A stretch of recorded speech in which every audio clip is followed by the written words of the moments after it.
Hello and welcome back to another episode. I am Brian, the Unskilled Commander, and this is Unskilled Commander Crack-a-lackin' Packs. Boom. Today, as you can see, we've got 3 packs of Commander Legends, Dungeons & Dragons, Battle for Baulders Gate. Set boosters. Now, they are not collector boosters, which have like all the foils and stuff, which I like to go to normally if I like a set.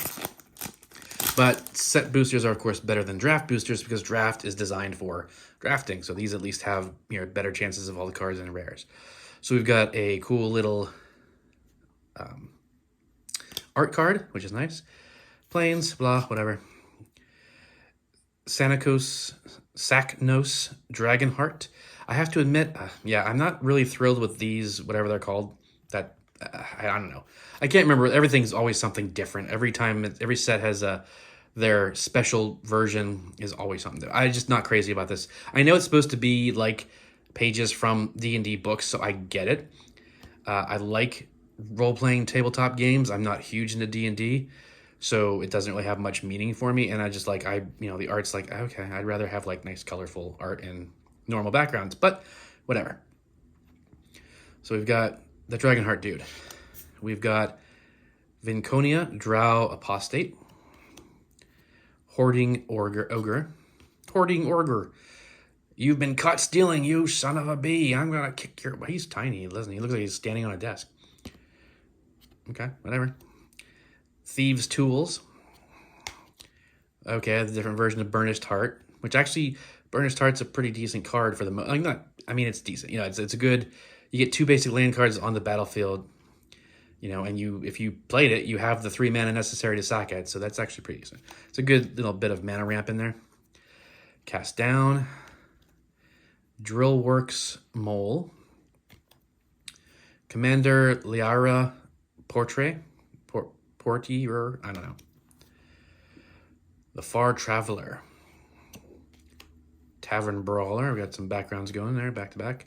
Oh, that's a, no, is it? Yeah, it's a foil. It's kind of hard to see, but it is a etched foil or just a foil or whatever. Robe of the Archmagi. So that's, oh, look at this. We got 2 rares in here. That's cool. Right. So let's, so we got 2 drop, blue, and 2 others for an artifact equipment. Whenever equipped creature deals combat damage to a player, you may draw that many cards. So that's actually pretty good for 3. Now, the equip cost is 4. However, equipped a shaman, warlock, or wizard is only 1. So obviously this is ideally going to go in a wizard tribal, a warlock, something with at least all of those or one of those primarily as your creatures.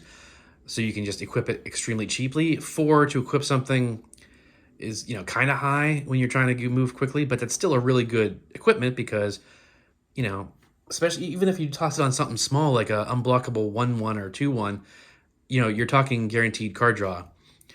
Or a flyer maybe, so that's definitely good. Our next one here is Gale Waterdeep Prodigy.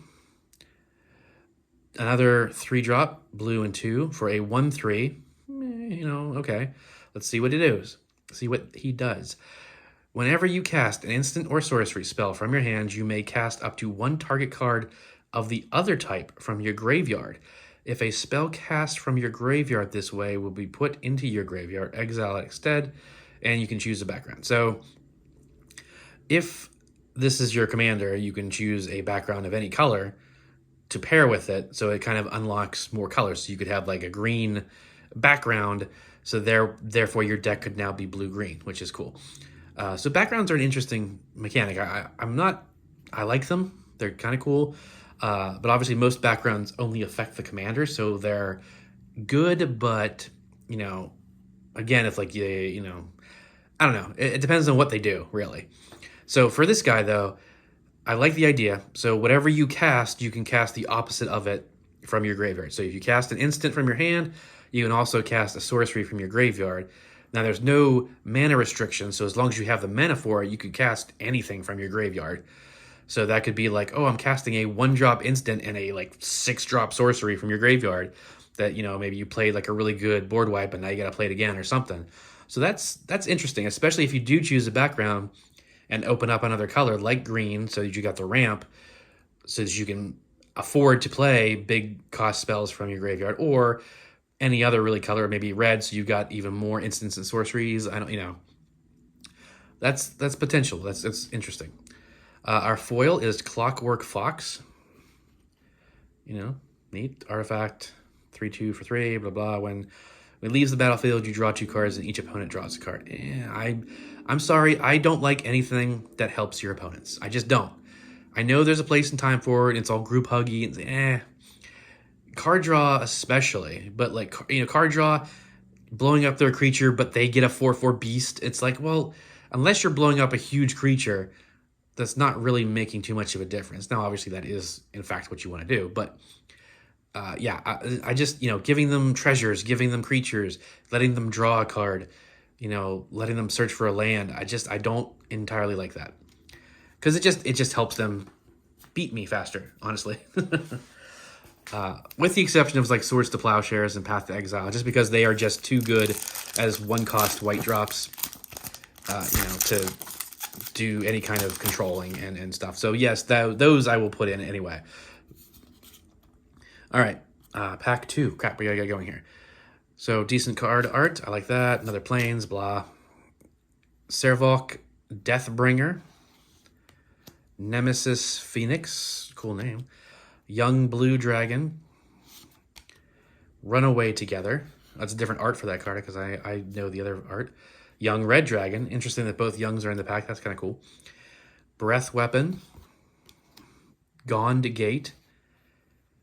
Oh, gates you control enter the battlefield untapped. Oh, dang. Add 1 mana if any color they get. Oh, that's nice. That's going to have to go in my Planeswalker deck because I have one of the separate win cons is the gate thing. So that would be great to have them come in untapped. That's awesome. It's not even like it's only an uncommon, but I'll take it. Veteran Soldier. Let's see. We've got, oh, man, double. Lame. Commander, Lara Porter, whatever. Duke Ulder Ravenguard. Oh, that's our rare, sorry. So it's a 4 red and a white, so that's 6 mana for a 5/5. To me, that automatically is like, man, that's not so great. You're paying more for, than what it is, but let's see what he does. At the beginning of combat on your turn, another target creature you control gains haste and Myriad until end of turn. Okay, now that's kind of big, because Myriad, as you see here, whenever it attacks for each opponent other than the defending player, you may create a token that's a copy of that creature that's tapped and attacking that player or a planeswalker they control. Exile tokens at the end of combat. So, and let's see, so you're targeting something else. So, and you don't have to attack with him, which is nice. So you 6 mana, red and white, you can't ramp that great on, but you get him out as soon as you can and then get some big creatures out, or maybe some flying angels in red and white, or some good goblins in red or something, right? Then you just pick, this badass goblin. Now there's like 2 more of those goblins also, so all 3 of your opponents are getting attacked with a 5/5 goblin or whatever. So that's pretty cool. I like that. That's not bad. That definitely makes up for the higher cost. Dragon Cultist is a background. Okay, it's not foil. This is a whatever foil. Amber Grist Omal. Dwarf Cleric for 4, 3/3, not great. Haste, better. Whenever Amber Grist Omal attacks, you may discard your hand. If you do, draw a card for each player being attacked. Ooh, I don't know. That's such a great thing. Unless you're attacking like a lot of people, or you don't have any cards in your hand, so whatever. So yeah, if you're like 1 card or you're completely hellbent and you have no cards in hand, that's something. But okay, look at this. Cool. We've got another rare in this pack. Shadowheart Dark Justicar, a black and 3 for a 3/4, 1 and black to tap it. Sacrifice another creature, draw X cards where X is that creature's power, and you choose a background. It's a lot going on, and it's a lot to do. Like, you have to pay 2, you have to tap this, you have to sacrifice another creature to draw, 3 cards or 4 cards or 5. Because, if you're sacrificing a giant, like a 10/10, then you just lost a 10/10. You get to draw 10 cards. So it's debatable. That one, I assume it can be made really good, but right off the bat, it doesn't scream awesome to me.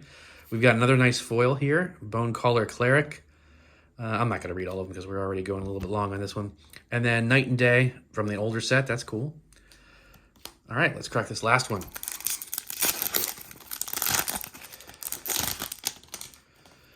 we got? That is just a bear holding a potion. Okay, whatever. You know, obviously from D&D. Forest, blah. Bahal, Candlekeep Researcher. Sorry, let me center this. Vicona Drow Apostate. I think we already got that one, didn't we?